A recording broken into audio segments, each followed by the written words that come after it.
So I found this post on the Pokemon TCG subreddit that I wanted to share with you all. Here, a Pokemon collector has found the reason why people invest or collect, whatever you want to call it, into sealed and only buy singles. I learned, through experience myself, and this is why I only invest into Pokemon. Obviously, you can, do both. You can collect, invest, buy singles, have fun. Just because you invest doesn't mean you strictly have to do that, but that's what I've decided to do. But this person here has found through their own experience of now they understand why people just hold on to sealed or just buy singles. Now, before I read this post, not trying to change your mind if you do open up product because that's part of this space, but you have to understand that when you're opening up product, do not expect to get your money back or your money's worth. Don't expect it. So let's see what this person has to say here. I just learned why people only collect sealed or only buy singles, lost over $1,000 from opening packs. I got back into the hobby earlier this year and immediately got hooked on the fun of opening packs. That's what happened to me when I got back into Pokemon in 2021. Initially, my luck was pretty good, and no matter what I opened, I never feel totally ripped off by what I pulled. That's that's pretty much exactly what happened to me. I pulled the Moltres from Chilling Reign, the alternate art. I pulled the Espeon from Fusion Strike twice. I was getting pretty lucky, so there were times where I was like, okay, at least in terms of value, I was getting my money back, but you shouldn't be thinking that way, but that's what happened to me. So this month, I saved up and went big by buying a bunch of sealed stuff at MSRP or decent prices, and thought I'd make a fun day of opening them all. Sounds like a gambling thing, but okay. I opened it all around 240 packs total and got totally burned. Even from 30 packs of Crown Zenith, which is supposed to have good pull rates, I only pulled a $1 VMAX. Got cooked from 70 packs of Phantasmal and only pulled the Piplup along with a few other sets. This was all sleeved or boxed stuff I acquired from different places, so it wasn't tampered with, just bad luck. Ultimately, my fault getting hooked on the gambling aspect and seeing other people pulling amazing cards on social media. An expensive lesson for sure, and left me feeling sick to my stomach. In hindsight, I could have used that money just to buy singles I wanted. Anyone else learned the hard way. So here's the thing. I think, when you look at it this way, opening packs is just gambling, which it depends what the reason why you're opening up packs. Are you opening up packs hoping to profit? You probably shouldn't be doing it because you're in the long term you're not going to win. You're just not. So if that's the reason and how you look at opening packs by trying to get value out of it, you're gambling, and it's probably not good to be doing that. But if you're opening up packs to get the, I guess, pleasure or the dopamine from pulling the card you want, I mean, that's also gambling. But I'd say in that way, it's not as bad because, okay, you're not looking for value. You just want to pull it yourself and have that experience. Because even me, I definitely feel the difference of pulling a card yourself and holding on to it versus just buying it. It is a different feeling. Now, should you go into debt doing this? No. So if you're going to open up packs, my honest opinion, have a budget that you know that you can just totally burn. Like, imagine whatever amount of money you put away, you can just burn it and you'll be fine. If you have fun opening up packs, do that.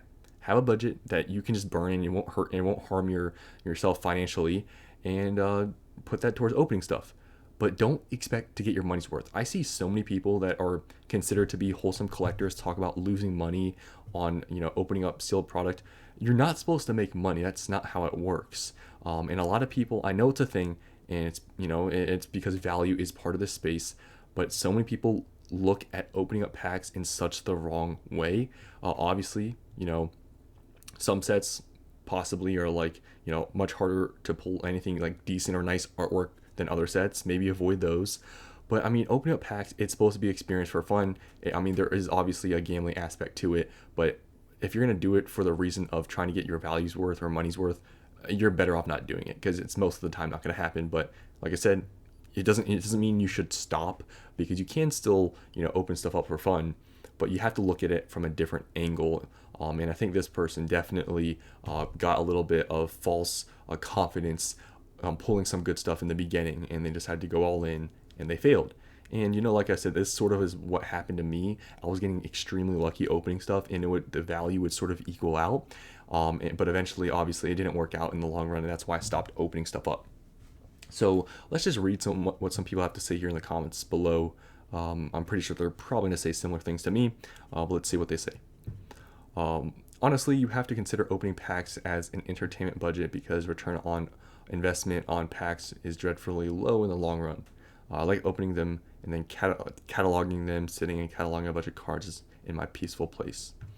Yeah, I mean, some people also, complete sets, and that's part of, have the fun of opening stuff up is collecting what you don't have. I mean, that's what some people do. Bro, it's Pokemon cards. Nobody who opens anything actually makes money. If you're feeling sick to your stomach, it's because you spent more than you should have on your budget. It's a hard lesson, but if you ain't enjoying all the cards and collecting regular holos and common cards, then you shouldn't be opening. Gambling is a real drug, and it makes you feel amazing. And okay, yeah, I mean, that's true. That is also another thing. If you're only opening packs to pull the top chases, that's a bad look. I mean, if that's the thing you're chasing, I guess so. But it is true. I honestly believe if you can't appreciate other cards and you're only trying to look for that one card in that rarity slot, get an SAR or something, I think opening up packs is not a great thing because that's literally just, gambling to try to get value or something rare. There's some other cool artworks that are just plain or not rare that are people that open packs can appreciate. There's definitely some cards, if you really just look at the artworks and not everything that's shiny, some of these common cards are actually kind of nice, but for somebody that just wants the rare stuff, it's just gambling. Guy discovers gambling. I mean, yeah, like depending on how you look at pack opening, it can be considered that, and for this person, it probably is. No, because I understand math and gambling. Yeah, I mean, it's pretty simple. If you really look at the pull rates for these sets, you're not going to win. The real reason is that you lose the money the moment you spend it, whether it's singles or sealed. Don't expect to get your money back on any of it. Just buy what you actually like, accept the cost of the purchase, appreciate what you've acquired, and you'll enjoy the whole hobby more. So I guess kind of true. I mean, you lose the money, but there's still value in singles or sealed.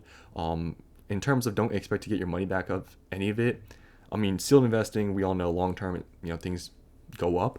But it's true, I guess, for singles mostly that you shouldn't expect to get money out of it, even though there's, ways and there's definitely people that do well in, investing in singles. But for sealed, I think if you're keeping it sealed, I mean, look at the investing space. I mean, it works in the long term, but if you're opening, you shouldn't expect to get money. You didn't lose over $1,000 from opening packs. You spent $1,000 on Pokemon cards. Although people chase a certain card, which makes it gambling, buying cards is not inherently gambling. You always get cards in a pack. It's not like when you make a bet, you could lose all the money with nothing to show. You are always getting something when you buy Pokemon cards. I mean, that's true. You did purchase the packs, and you did spend, I guess, $1,000 just buying those cards. I mean, if you're expecting to get a certain card that has value, it's obviously then looking at it at a gambling aspect or perspective, and therefore it's probably not that great. So this is just a lesson, I guess, for those people out there that maybe look at opening packs in a aspect of value. Don't expect to make money, because trust me, if you open up 1,000, 2,000, 3,000 packs, 99% of people are going to lose money. Because think about it, if you could make money easily opening stuff up, everyone would open everything up. But it's not how it works. You can get lucky here and there. You can go on streaks of getting lucky. But hey, if you go on some of those streaks, you should probably stop before it gets worse, because chances are that when you get those streaks, they're not going to keep going. And yeah, so if you open up packs, make a budget for it. Make sure you can afford it. Because like this person, it seems like they got hurt and they're sick to their stomach because they were expecting to get their money back or more, and they didn't. So that's all I want to share in this video. Hope you guys enjoyed, and I'll see you in the next one.